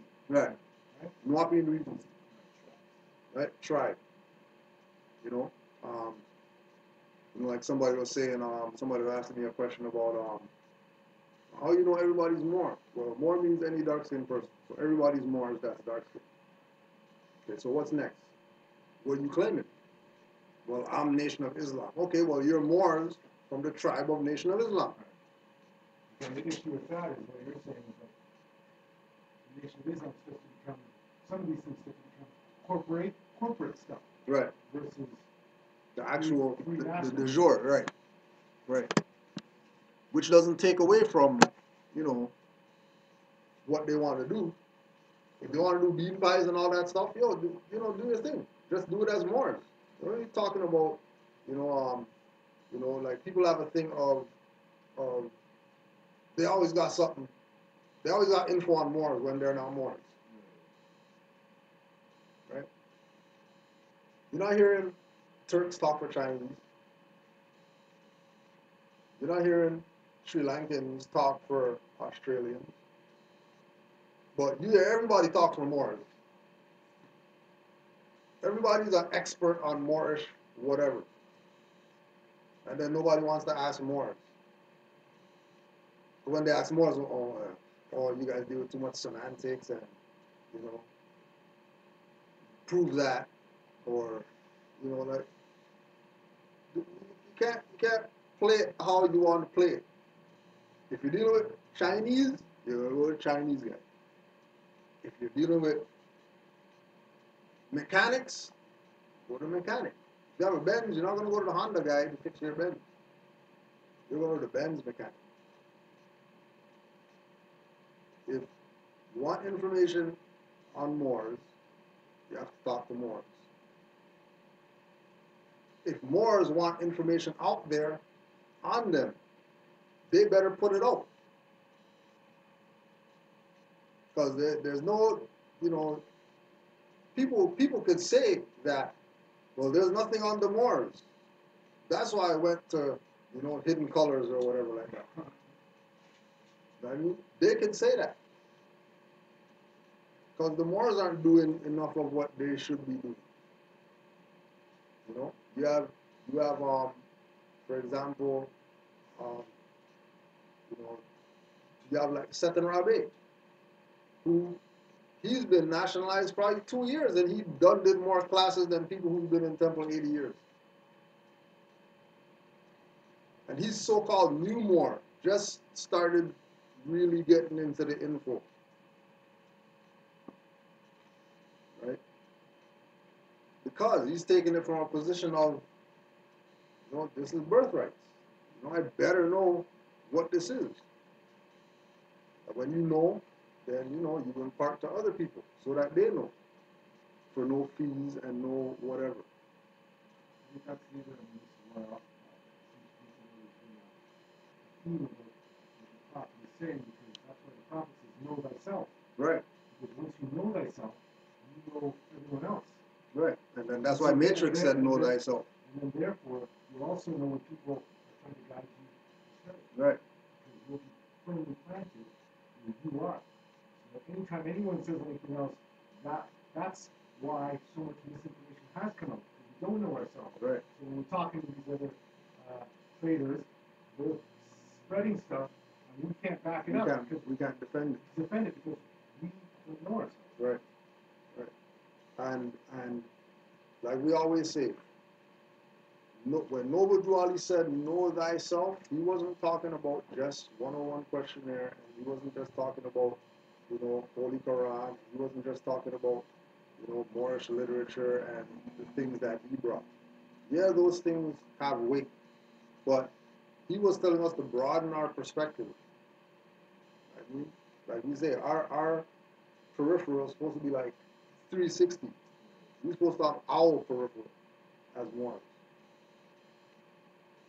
We're supposed to have, you know, wisdom, because it's expected as soon as they see that fez. There's an expectation that people have of Moors, and it's not beat tickets and beat charges and not pay taxes, and that's not what they're looking for. They're looking for us to be the constitutionalists that they know that this nation was founded on. And like we're saying, there are certain things that people automatically expect when they engage Moors. Like if we go to, um, unfortunately, the example always is court or whatever, right? We go to somewhere that they're trying to administer some process against, you know what I mean, indigenous people. And we put our status on the record. Majority of time, our mentality going in there is wrong, because we're looking at, oh yeah, the court and the judge, and then when the judge comes out and then say that I'm not going to stand up when he comes out because, you know, I know that that's not whatever like that. When, you know, the mentality is that's your building, and you're the judge going in there, is really what's supposed to be here. Not we're going to their court because they gave me a ticket, so I'm going to fight it, and then that's not a mentality. Mentality is somebody is all up in your house in the fridge or whatever like that. You're coming home and guys in the fridge, and you just go with the fact the guy's in the fridge. Oh, you know, I guess he has authority with the fridge or whatever. So it's all cool. Let him do his thing. You know, make something, put something in whatever. Warm up food, sitting there eating the TV on, flipping channels and stuff like that, and you can't get no TV time, and you're not questioning nothing. You just let it happen. Right? Just let it be. Just because he has a nice suit or whatever, you know, he has a car parked outside, you know, so he must be legit. He must be who he says he is. and their whole existence is on one, us being scared of them, us thinking that they got something, but they got nukes and whatever like that, and they scared them for something, right? When we brought it up in class the other day, David just took slingshot, done this guy. Everybody was talking big stuff about, oh my gosh, what's gonna happen? You're gonna get your ass kicked or whatever. One slingshot, one stone to that guy's head, and that was it. It's like Moore said, um, their jurisdiction, when we look at it, it's so vast and wide, and they got all these little ports, and they got all these things on their jurisdiction, and it stretches from here to like wherever. But reality is this thing. And one little shatter the whole thing, and now these guys are done, and now are we prepared to step in? Which we weren't prepared to step in 1929, when they assassinated the prophet. Right then we were supposed to step in. Because we had, like we had, Governor General and whatever, and Secretary of State and whatever like that. All those are the titles that we have in the Moorish movement. That as soon as Noble Ali died in 1929, it was supposed to be easy transition. Every single Moorish Science Temple of America now being the state, being the jurisdiction that the Moors exercise out of as different body politics throughout the Americas. Imagine every single state had a Moorish Science Temple of America that was doing things from the perspective of regency. There wouldn't have been no time for stock market crash and all that stuff. Because remember, all those things were to give them validity to continue going. Stock market crashing wasn't a stock market crash. Stock market crashing was the government, whatever. So the government's gonna have to, and then the government, we have a new deal, and then the government, oh yeah, new deal with the government, and then now everybody's now running with a fraud, giving people licenses and all this stuff like that, having people turn in their titles to get deeds for property that's theirs. Then when they die, church comes and takes it, government comes and takes it. They don't know what's going on. Everybody's saying racism and can't sit on the back of the bus, and when you killed ourselves. As soon as we stopped being stopped, we were supposed to be who we were claimed to be. In 1928, at the Pan American Conference by Noble Ali, that we're Moors. All these people sold us out and had us believe that we're something else, capitalized B and capitalized N on Negro and all that type of stuff. Right? We had, yeah, we give honors to, Marcus Garvey and all that, but Universal Negro Improvement Association is not the demonstration. That ain't what it's about. And if we really, appreciated him for what he really did, he taught us nationhood. He didn't teach us to be Negroes.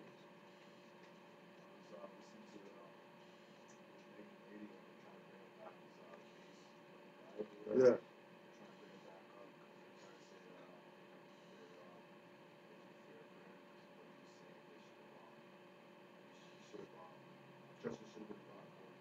Right. Yeah. So we're trying to bring it back up after all these years. Right.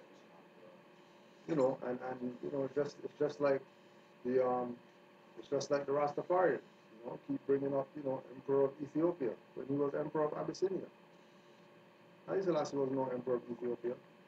There's no Ethiopia versus Italy. There's Abyssinia versus Italy. If you check the history books, Ethiopian wars, Abyssinian war. but they're pushing Ethiopia. Yeah, all day, every day. Even though, no majority came and told him we're not black, Negro, colored, or Ethiopian. Who do you think he was talking to when he said that? But they missed the thing. Even though, Haile Selassie has a golden fez on and all that stuff, leading these people, you know what I mean? Back to the prophet. They don't want it. They want to play assumed things. I don't think there was a lot of a lot of these people, on Facebook and stuff, flapping their gums about Mars. Here's the email address, send some questions so you can bust your questions up in class. No questions. Yeah, so we got 6:27. Anybody got questions right now? Anything at all whatsoever? Comments? Any, what else was there? Oh yeah, you want to talk about the Black Irish guy? Sure, I guess. So I work in film, and I work on the production side, and there's this European who's quite racist, and obviously more of the knowledge now, sort of not affected in the same way. So there's been a couple of times we sort of are jawing back and forth a lot of the times when we're working. So a couple of times this Irish European has been oh, don't nigger me, and stuff like that. A lot of the Europeans around look to me to see how I'm going to react. If I'm going to, you know what I mean? And I just sort of smile. And so this has gone back and forth, and then I've talked about it in the beginning, sort of right in the beginning when I started working with it a couple of years ago. It was still a little disturbing to me to feel like it was still sort of, because you sign a lot of these contracts every production that tells you about anti-discrimination, anti-kind of stuff. Not that, not. So anyways, this last time, this is about 2-3 weeks ago now that I sort of evolved, there was one of the Europeans put on some hip-hop music. And it was like old school, so the KRS-One tribe, and the music was kicking. And so he comes over and he's upset, obviously, because, this is how they've been trained. He says, "Do you guys want to turn down that tribal music?" So then I said, "No, we're not going to turn it down. We're going to keep working along." And then I come back and the music's been turned down. I said, "What happened?" He said, "Oh, I had to turn that down." And I said, "Why?" He said, "Well, I don't need to be listening to that tribal music." I said, "Well, okay, if that's our tribal music, then what tribe do you come from?" He goes, "Oh, well, actually, I'm Black Irish." I said, "Black Irish?" I sort of, my jaw dropped. I said, "I can't do it." So it took me a few minutes, so I was walking around. I said, "Black Irish?" He goes, "Yeah, that's where I get my black hair from." I said, "Oh, all right." And so then I thought about it for a while, and then he said, "Oh," and I said, "Well, how do you come about by that?" And he said, "Oh, well, there was a lot of Spanish who were coming through Ireland at the time, and then that's, I guess, how, we became Black Irish." And so then as the time goes on, I said, "Well, have you ever done the studying as to who the Spanish were?" I said, "Have you ever looked in to see who exactly the Spanish really were?" He's like, "Oh, no, I haven't done any of that." So as we were walking along, I came back and it came to me as I was passing by, and I said, "Well, actually, then you're the nigger, aren't you?" He said, "Oh, no, I'm not a nigger. I'm not a nigger at all." I said, "No. He said, I don't know really about that theory, but that's what I've heard. That's where we're from." So I realized then that they know, or they have been informed of their lineage, but it's been codified for them. Yeah. And obviously, like we saw in that video last week with the gentleman from India. Yeah, Brother Gary. Yeah, Brother Gary. Describing the fact that ultimately we all come from one source, they from us, and that anything that they are going to be proud of has to come from us. Right. But they cannot then just let them out with it, so they have to sort of codify it and sort of mix it up for them. But it was quite apparent. I mean, this guy was quite proud of being, or saying that he was Black Irish, But then as I stepped down the line for him and sort of pointed out exactly what that was meaning, he all of a sudden then had to sort of step away from that and sort of disconnect himself again. And as I was talking to people before the class started, that it's obviously that these Europeans pretty much probably all know. The Italians all know where we come from. They've been touched by the more. The Germans know. We're the only ones that don't know. Yep. Or are sort of in denial of that. We're getting offended. But as I said, it was quite a shock to hear him call himself Black Irish and then telling me it was the Spanish who would come up there and sort of, I guess, touch them. Yeah. And then, as I said, when I countered the fact that if me being black made me a nigger, and he was Black Irish. Yeah, that I mean. And then when I said, well, then by process of logic, then you're a nigger too. Right.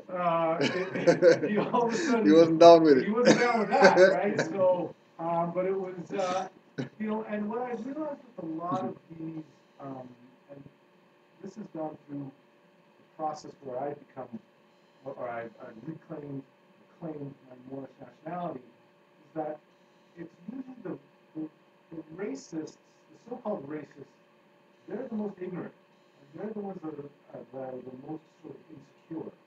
Because they're holding on to something that's absolutely illusionary. Yeah.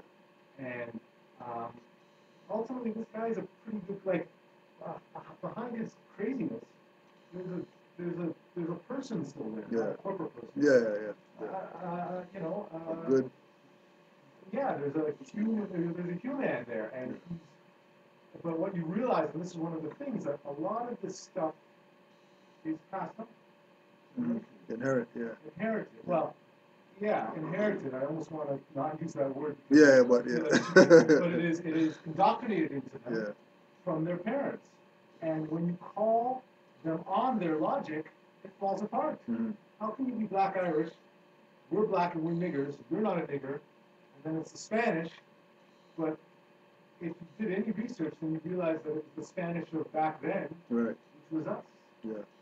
Right? So, yeah, that's just to let you know that it is there. And they all know. They're familiar. Touched by us, and that's what the brother last week was telling us, right?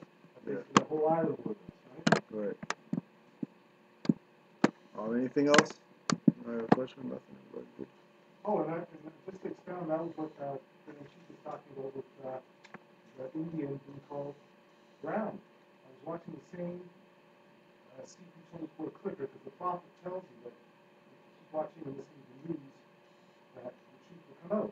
But I had seen there was one little blurb before looking for a black suspect, right? And his skin, what do we call it? His tone, let's say, may have been darker than mine, but the Indian or the Hindustan that they were calling brown, when I looked at his picture, he was lighter than me. But they were calling him brown, and I immediately called Cujo on that to tell him about the fact that that's really a status that they're really putting us in, right? But I think when we played this over again, talking about the black and the brown, we were talking about this is the joke that they're playing on us, right? When we look at our skin tone, none of us are black. Not to say that there aren't that highly melanated people. Yeah. But most of us are dark brown. Yeah. Yet they're calling us black. Yeah. Yet the Indian, and this was on a sexual assault thing, and this is what Cujo was calling attention to, was the fact that obviously that community made sure that he wasn't going to be called Indian. Right. He was going to be called brown. Right? And that was in their way making sure that he's not connected to us, but sort of connected to us. Make us look bad. But not connected to them. Yeah. Make us look bad.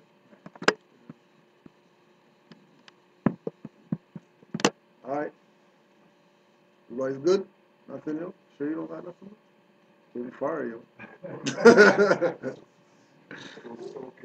For real. Any questions, sis? Everything was good? Proper. All right, yo. So we'll just close out with the prayer. Islam to all the Moors. Don't forget, Tuesday night, we got class on Ustream. We have Moorish Heritage and History School Blog Talk Radio. Next Sunday, we're going to be starting up earlier classes. So we're going to be starting at 1 for class starting next Sunday. Probably going through summer, change up a little bit. And next week we're also going to be doing our Skype, our weekly, our every second Sunday Skype with Grand Chief Nature LB, from Ashbury Park Temple. So make sure you're here for that. And if you haven't, don't forget to check out khalifamedia.com. A lot of new books out there, Quran out there. Um, um, Moors in America, all Cujo's books. Be on the lookout for Black Dot has a new book coming out soon. Can't wait for that. And oh yeah, and don't forget to check Brother Nebu for the jewelry. You can speak with Brother Seth and Rabe. You can find him on Facebook. If you can't find him, just send an email, canaanlandguide@gmail.com. And any more is here who want to get some of the jewelry from Brother Nebu, you can speak with Brother Omar, who has the direct contact and will be doing the purchases to them. So we'll just close out with the prayer. 5 on the left, 2 on the right.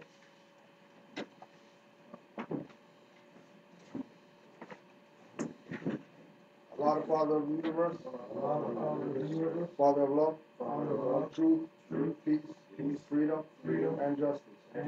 Allah is my protector, my guide, and my salvation. By night and by day, His holy prophet, Noble Dwali, Islam, Ashe. Rome must fall, of course. Rome is falling. Islam wars.